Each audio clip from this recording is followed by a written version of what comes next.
Mr. Johnson, to count one of indictment number SAJ1216, which charges you with first-degree murder, a Class A felony, how do you plead? Your Honor, my client pleads not guilty by reason of demonic possession.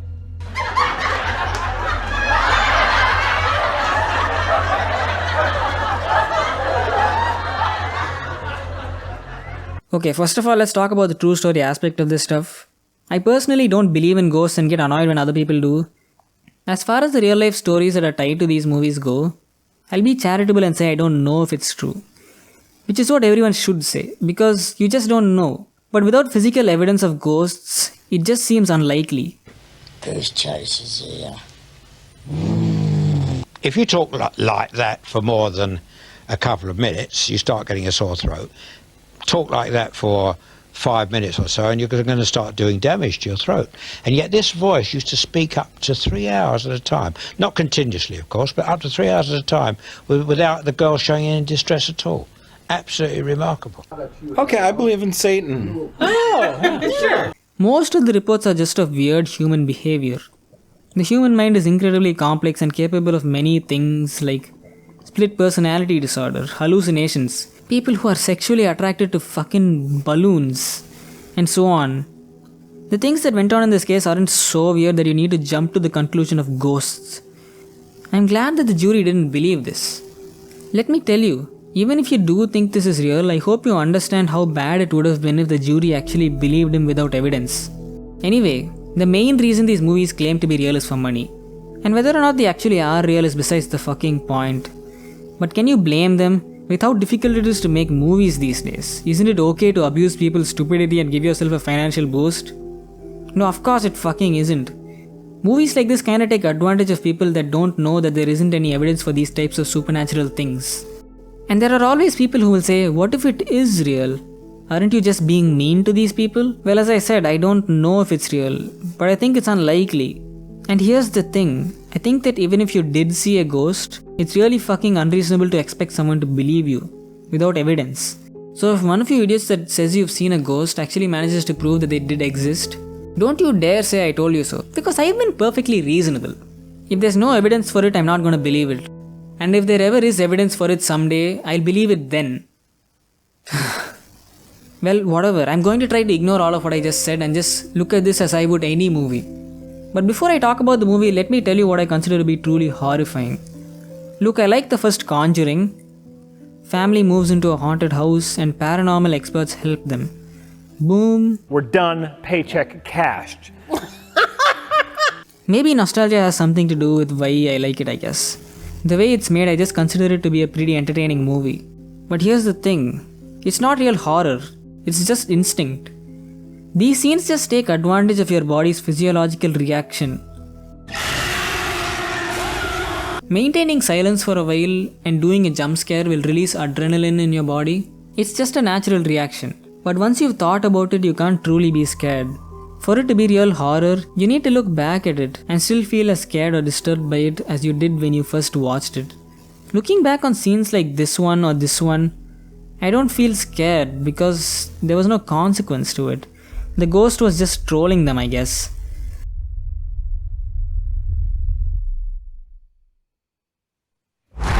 It works if you have some kind of specific phobia or if you're a kid, I guess. Just super irrational and can't really think.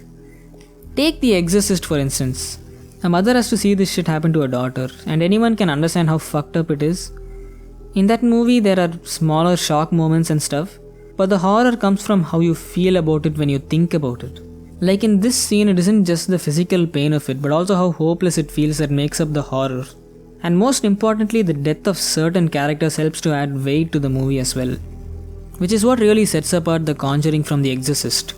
This applies to other movies too. The idea of there being lasting consequences to whatever took place in the movie adds a lot to the horror as well. You have movies like The Witch and Silence of the Lambs that remain scary for a while after the viewing, and even during rewatch, because there are just certain things that happen that just don't rely on surprising you. Even in a simple movie like Alien, the idea of how the facehugger works, the unknown nature of it, how it's designed, and how the effect looks aren't alone enough. It's the fact that it actually manages to annihilate the fucking crew that adds weight to it. Audiences would take the facehugger for granted if all the characters managed to survive it somehow. This is why these horror movies have held up so well and managed to scare many generations of audiences. This is stupid. I don't care what happens to this kid. I don't care about anything here. So even if someone did die, it wouldn't achieve anything. No, seriously, I fucking laughed when I saw this shit.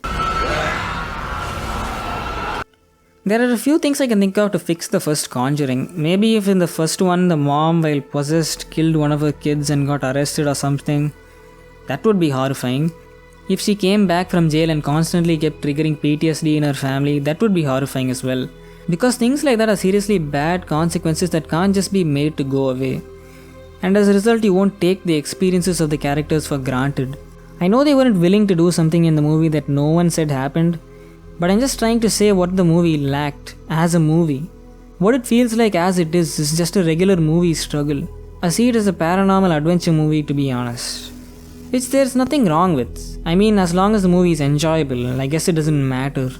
As far as Conjuring 3 goes, what affected my enjoyment of the movie most was my cynicism of what was going on behind the scenes. The idea of claiming this to be a real thing that happened feels weird, and the realization that there may be some people who actually believe it is a bit crazy. More so for this one than the previous two, I guess. Maybe that's just because I'm more aware of it now. There isn't really anything to say besides that though. The movie is just meh. There isn't much to the characters either. Seriously, what do you know about this guy? I guess he likes helping people with ghost problems, loves his wife and is a little overprotective of her. And she's basically the same, I guess. Minus the overprotective part. And we've seen them for 3 movies now. Why even make a movie about these people? They're so boring. The movie did get a little interesting after the whole connection scene. It felt kinda like a shonen anime at the point, I guess. You know, with Lorraine meeting her match when it comes to the magic thing of this universe or whatnot. And I want you to know, even though I don't consider this genuine horror, I do appreciate moments like this where they use complete silence. It totally adds to the tension and is so much more effective than generic creepy music. Movies like this and Don't Breathe help prove that. How they break the tension though is a whole other story.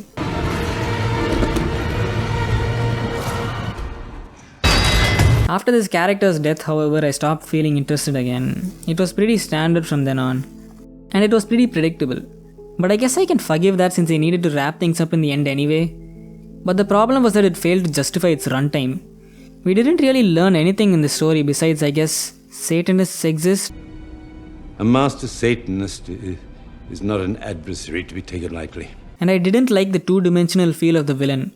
It's acceptable when it's a ghost, but in the case of humans, I expect some kind of character and personality. Because this movie needs something. I knew the main characters won't die, that any ghost shit is going to get resolved by the end of it. And I didn't even give a crap about this guy. So I was hoping they would do something interesting. Hopefully with the villain. It seemed like they were going to for a while, but they just kinda gave up. She's just evil, I guess. An even more serious problem I have with this is the fact that they included this shit. I was hoping they would stop pretending this movie is real and give it the stupid ending, where the jury would accept the evidence provided by Ed and Lorraine and let the possessed guy walk away. You know, the Tarantino it. Naturally, that's what I want to see as someone who doesn't take this shit seriously. But I guess this is what really happened or some shit. And now for the rating. Even though I didn't talk about the movie that much, I don't think I've ever rated anything on this channel. So I'm creating a system. So I'm gonna have 2 ratings. One for how much I personally hate or love the movie, and another one for how much I feel the movie deserves. In other words, in the deserving rating, I'll add on something on top of my feelings rating. So for instance, Spider-Man Homecoming in terms of how much I hate it is a 2 out of 10. But I gotta be fair, Tom Holland was good as Spider-Man. There were a couple entertaining scenes in the movie, and it looked okay. I mean, nothing special or anything. So whatever, I'll give it a 5 out of 10 for the deserving rating. And I should say my ratings are always subject to change. So for this movie, I'll give the same 2 out of 10 for feelings. And I guess I can say the acting was okay. The movie doesn't look bad. I guess I'll give it a 3 for an average of 2.5 out of 10. Bye.